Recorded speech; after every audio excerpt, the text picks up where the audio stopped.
গল্পনিধি চ্যানেলে আপনাদের সাথে আছি আমি সায়মা। আপনাদের সকলকে স্বাগতম জানাই আজকের গল্পের সন্ধ্যায়। আমাদের আজকের আয়োজন ঈশিতা রহমান সানজিদার রোমান্টিক থ্রিলার উপন্যাস পরিচান। ধারাবাহিক সিরিজের আজ শুনবেন এর দ্বিতীয় পর্ব।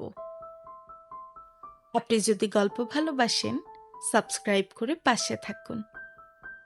গল্পটি আমার কণ্ঠে হলেও প্রাণটা পায় কিন্তু আপনাদের ভালোবাসায়।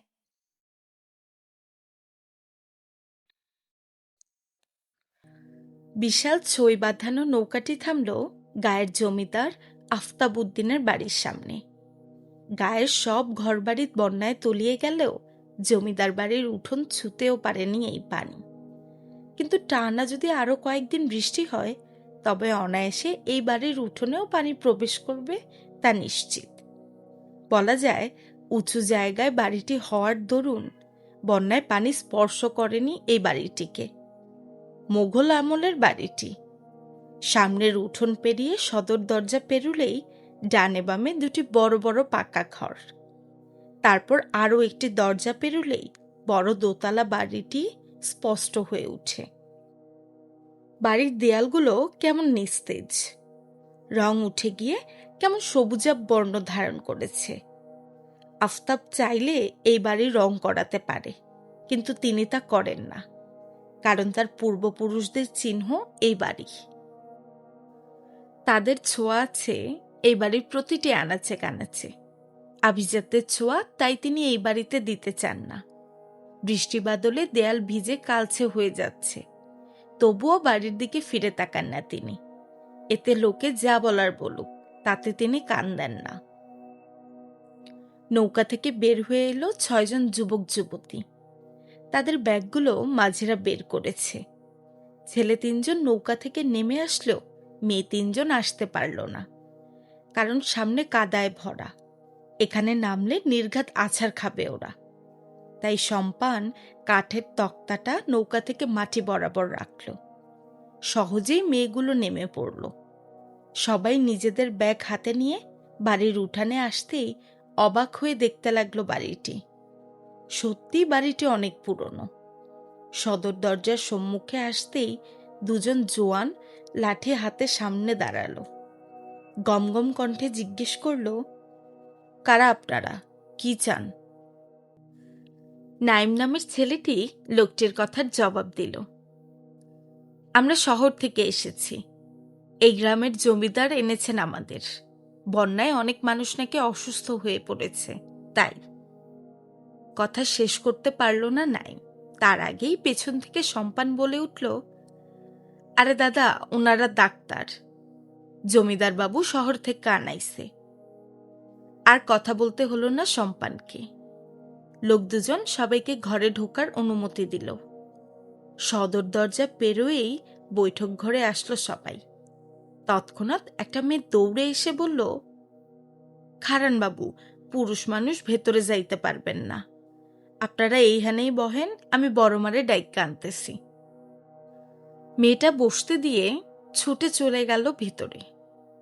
নাইম ইশারায় সবাইকে বসতে বলে নিজে একটা কাঠের চেয়ার টেনে বসল।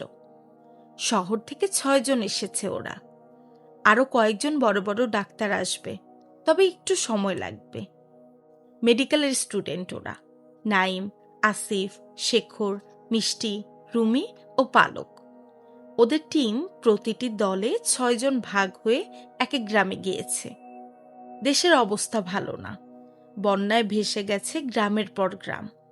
সাথে সাথে অসুখও বাড়ছে, বিশেষ করে কলেরা। গ্রামের মানুষরা সতর্ক থাকে না বিধায় এইসব রোগ বেশি হয়। তাই ওরা এসেছে সবাইকে সতর্ক করতে এবং চিকিৎসা করতে। অবশ্য সব ধরনের ট্রেনিং করেই এসেছে, তবুও বড় ডাক্তার সামনের সপ্তাহে এসে দেখে যাবেন। বড়সড় ঘুমটা টেনে ঘরে এলেন মালা, সাথে একটু আগে আসা মেয়েটাও। মালা নিচু স্বরে বললেন, কুসুম, হ্যাগোনা নাস্তা পানি দে। সাথে সাথে কুসুম সবাইকে শরবত আর পিঠা দিল। শরবত খেয়েই সবাই ক্ষান্ত হলো, আর খাবে না ওরা। মালা কুসুমকে দিয়ে ছেলেদের বৈঠক ঘরের পাশের ঘরে থাকার ব্যবস্থা করে দিল, আর মেয়েদের নিয়ে ঢুকলেন মহিলা অন্দরমহলে। মালা ওদের নিয়ে পরীর ঘরেই বসালো, তারপর আবার রান্নাঘরে চলে গেল কাজে। পরী এখনো আসছে না দেখে চিন্তিত মালা। ঘরে 3 জন নতুন পুরুষ এসেছে, না জানি মেয়েটা কোন অবস্থাতে ঘরে এসে ঢোকে। তাই তিনি আগে ভাগেই কুসুমকে পাঠিয়ে দিলেন নৌকা ঘাটে। কুসুম পানিতে পা ডুবিয়ে বসে রইল পরীর অপেক্ষায়। কিছুক্ষণ পরেই 2টা নৌকা ভিড়ল পাড়ে। জুম্মান হাতে এক মুঠো শাপলা নিয়ে লাফ দিয়ে নেমে পড়ল। লতিফার দেলোয়ার বাকি শাপলা নিয়ে ভেতরে ঢুকে গেল। সবশেষে বের হলো পরী। ওর হাতে একগুচ্ছ শাপলা। শাপলা দিয়ে একটা মালা বানিয়ে গলায় জড়িয়েছে সে। কুসুম দৌড়ে গিয়ে পরীর সামনে দাঁড়িয়ে বলল, পরিয়াপা, তাড়াতাড়ি ঘরে চলেন। বড় মা কইছে আপনারে ঘরে যাইতে, আর বাইর হওয়া যাইব না। ঘরে 3 জন নতুন পুরুষ আইছে, এখন আমার লগে চলেন। পরী নিজের ঘাগরা উঁচু করে ঝাড়ছিল। কুসুমের কথায় হাত আপনা আপনি থেমে গেল। বুঝতে বাকি রইল না যে এই সেই মেহমান যার কথা সকালে আম্মা বলেছিল। পরী বলল, কেন আম্মা ঘরে ঢুকতে দিল কেন? কুসুম গলা ঝেড়ে বলল, কেন দিব না? শহরের ডাক্তার তারা, রোগী দেখতে আইছে, থাকতে তো দিবই। কুসুম আর কথা বলতে পারল না। তার আগেই ঝপঝপ করে বৃষ্টি নেমে এসেছে। বৃষ্টির বড় বড় ফোঁটা ভিজিয়ে দিচ্ছে ওদের। জুম্মান আগেই ঘরে ঢুকে পড়েছে। পরী আর কুসুম একসাথে দৌড় লাগালো।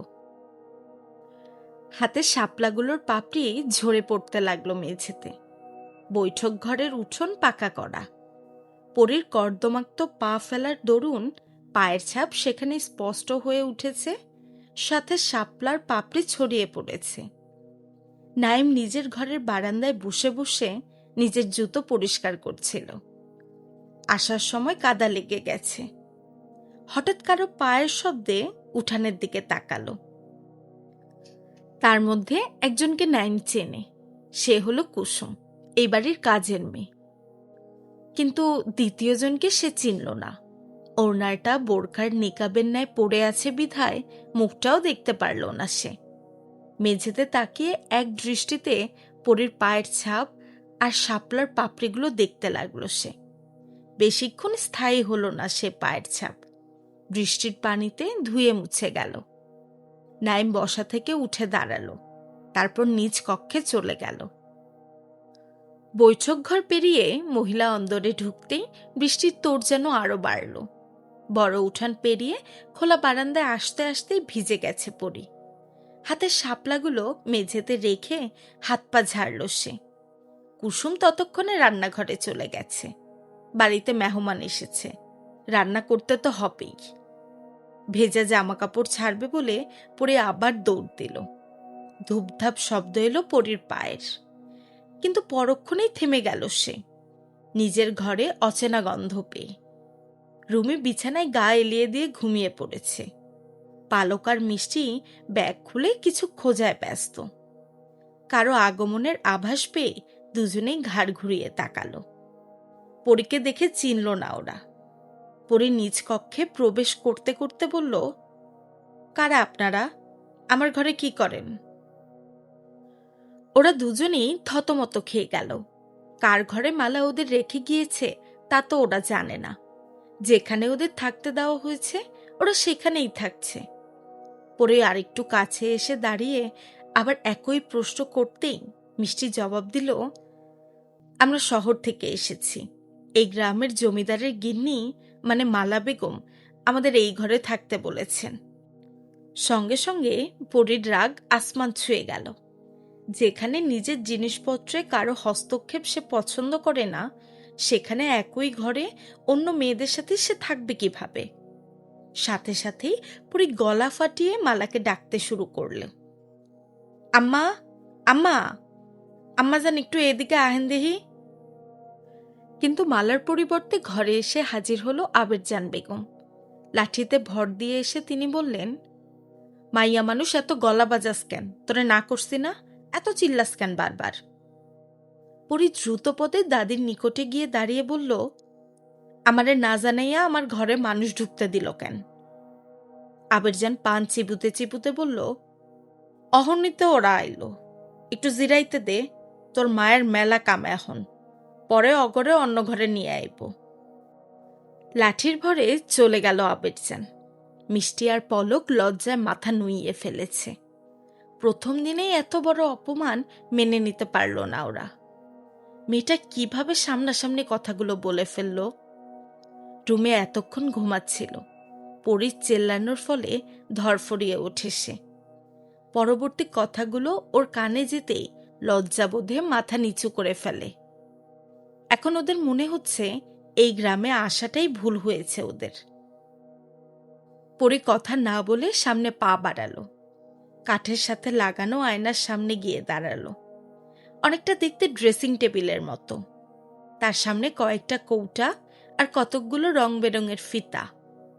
এতক্ষণ ধরে মুখে ওড়না বাঁধা থাকলেও এখন সেটা একটানে খুলে ফেলল পরি। তারপর চুল থেকে ফিতার বাঁধন খুলতে ব্যস্ত হলো। মিষ্টি আর পলক চোখ তুলে পর্যন্ত তাকাতে পারল না, কিন্তু রুমির ধাক্কায় সেদিকে দুজনেরই চোখ গেল। রাগ জড়ানো কণ্ঠে পলক বলল, কি হয়েছে, ধাক্কা দিচ্ছিস কেন? রুমি হা করে সামনের দিকে চোখ রেখে বলে উঠল, হ্যাঁ রে, এটা কি মেয়ে নাকি কোনো মোমের পুতুল? একটু কি ছুঁয়ে দেখব? রুমির কথার মানে ওরা দুজনের কেউই বুঝতে পারল না। রুমির দৃষ্টি অনুসরণ করে সামনে তাকাতেই ওদের দৃষ্টি স্থির হলো সামনের আয়নাতে। আয়নার প্রতিবিম্বে যেন একটা পরীর আগমন ঘটেছে। পুরো পুতুলের মতোই লাগছে সামনের দাঁড়িয়ে থাকা মেয়েটিকে। গায়ের রংটা উজ্জ্বল ফর্সা, তার উপর পানির ছিটাগুলো চিকচিক করছে। এই প্রথম মেয়ে হয়ে কোনো মেয়ের উপর চোখ আটকে গেছে ওদের। ঘোর থেকে কিছুতেই বের হতে পারছে না ওরা। চুল থেকে বেগুনি রঙের ফিতা দুটি খুলে রেখে ওড়না হাতে পিছনে ঘুরতেই তিনজন যুবতীকে হা হয়ে তাকিয়ে থাকতে দেখে পরি কপাল কুঁচকাল, তবে কিছু বলল না। কাঠের তৈরি আলমারি থেকে নিজের কাপড় বের করে ঘর থেকে বের হতে নিলে পালকের ডাকে থমকে দাঁড়ায় পরি। পালক জিজ্ঞেস করে বসে, নাম কি তোমার? পরি পেছনে না ফিরে উত্তর দিল, পরি। অতঃপর ঘর ছেড়ে বের হয়ে গেল। এবার ওদের কাছে সব পানির মতো পরিষ্কার হয়ে গেল। এই মেয়ের কথাই বিন্দু আর সম্পান বলা বলি করছিল। বিন্দুকে সাথে করে নিয়েই ওরা শাপলা বিলে আসে, কিন্তু তার আগেই লতিফ আর দেলোয়ার ওদের পথ রোধ করে দাঁড়ায়। কিছুতেই ওদের এদিক দিয়ে যেতে দিবে না। সম্পানের অনেক অনুরোধের সত্ত্বেও লতিফের মন গলল না, কারণ জমিদারের কন্যা পরীর কড়া হুকুম, সে থাকাকালীন শাপলা বিলে কোনো পুরুষ মানুষের আগমন ঘটতে পারবে না। শাপলা বিলে সাঁতার কাটার কথাটা পরি বলেছিল, কিন্তু তবুও তার সাঁতার কাটা হলো না। শেষে বিন্দু পরীর নৌকায় গিয়ে ফিসফিসিয়ে সলা পরামর্শ করে অনুমতি নিল। তারপর সম্পান নৌকা নিয়ে অনায়াসে শাপলা বিলে বৈঠা ফেলল। পালক ভেবেছিল জমিদারের কন্যা না জানি কেমন হবে, কিন্তু সামনাসামনি দেখল এ তো একটা পুচকে মেয়ে, বয়স 14 কি 15 হবে।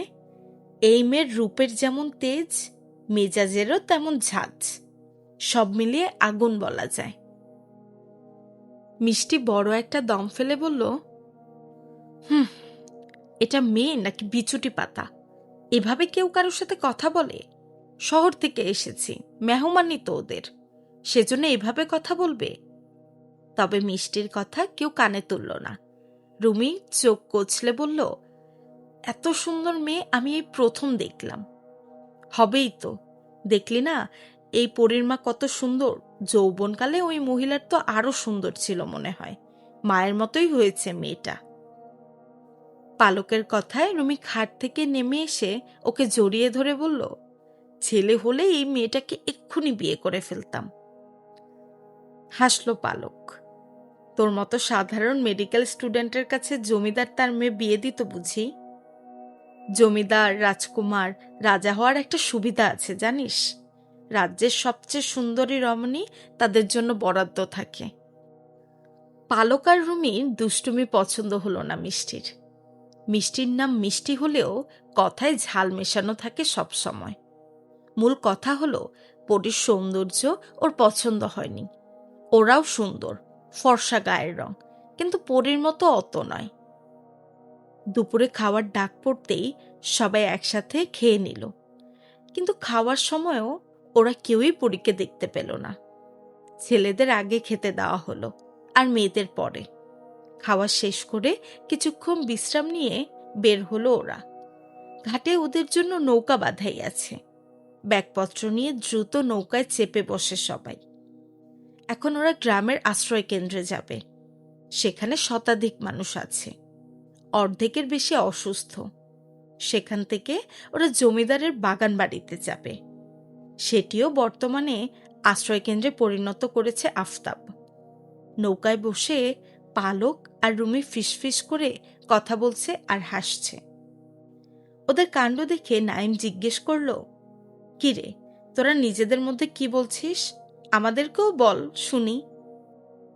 শেখর তাতে তাল মিলিয়ে বলল, বোধহয় বিয়ের পরে হানিমুন বাচ্চা কাচ্চার প্ল্যান করছে। বলতে বলতে হাসল শেখর। পালক শেখরের বাহুতে ধাক্কা দিয়ে বলল, জি না মশাই, আমরা জমিদারের মেয়ে পরীর কথা বলছি। জানিস, মেয়েটা দেখতে খুব সুন্দর, একেবারে পুতুলের মতো। নাম পরী, আর দেখতেও পরীর থেকে কম নয়। আমি কখনো রাজকন্যা দেখিনি, কিন্তু জমিদারের কন্যারা বোধহয় এরকম পরীর মতোই দেখতে। কৌতূহলী হয়ে পালকের কথা শুনতে লাগলো শেখর, নাইম আর আসিফ। তবে পুরোপুরি হয়তো কথাটা বিশ্বাস হলো না ওদের। আসিফ ব্যঙ্গত্ব সুরে বলল, ফাজলামি করছিস? গ্রামের মেয়ে নোংরা পরিবেশে এত সুন্দর হয়? ধমকে উঠল রুমি। চুপ থাক। একটা মেয়ে কখনোই আরেকটা মেয়ের রূপের বর্ণনা দিতে চায় না, কিন্তু আমি না দিয়ে পারছি না। আসলেই মেয়েটা অনেক সুন্দর। নাইম ওদের সবার দিকে তাকিয়ে বলল, তাহলে তো দেখতে হচ্ছে মেয়েটাকে। দেখি কেমন সুন্দর। তা দেখবি কিভাবে? অন্দরমহলে তো পুরুষ ঢুকতে দেওয়া হয় না। রুমির দিকে তাকিয়ে কপাল কুচকালো নাইম। সত্যিই তো, তাহলে কি পরীকে দেখা হবে না? যদি পরী বাইরে আসে তাহলে দেখব। পালক ভেঙচি কাটল। নাইমের দিকে তাকিয়ে বলল, অত সোজা না বাবু। ওই মেয়ে বাইরে বের হয় কিভাবে দেখনি? আজকে শাপলা বিলে তো ওই নৌকায় ওই পরীই ছিল। বাবা, কত জোর করে আমরা আসতে পারলাম। নাইমের মুখে চিন্তার রেশ দেখা গেল। পালক আর রুমি যেভাবে মেয়েটির বর্ণনা দিল, একবার না দেখা পর্যন্ত ক্ষান্ত হবে না। শেখর দুষ্টু হাসি হেসে বলল, তাহলে আমরা রাতে চুরি করে অন্দরমহলে ঢুকবো, কি বলিস তোরা? আমি কিন্তু পরীকে না দেখে শহরে ফিরছি না। শেখরের কথায় সবাই হাসল, শুধু মিষ্টি বাদে। ও ছোঁয়ের বাইরে বের হয়ে চারপাশ দেখছে। নাইম শেখরের কথা ভেবে দেখল মন্দ না। সে বলল, তাহলে আজ রাতেই মিশনে নেমে পড়া যাক, কি বল? এবার আসিফও সায় দিল। ও দেখতে চায় কেমন সুন্দর মেয়ে। পালক ওদের কথা শুনে মাথা নেড়ে বলল, পাগল তোরা সব। ধরা খেলেই বুঝবি, জমিদার মশাই তোদের গর্দান নেবে দেখিস। আহারে, এসেছি 6 জন, যেতে হবে 3 জন। কথাটা আফসোসের সুরে বলল পালক। নাইম বলল, আমরা ধরা খেলে তোদের নাম বলবো? তোরাই তো লোভ দেখালি। মেয়েটা এত সুন্দর, গর্দান গেলে সবার যাবে।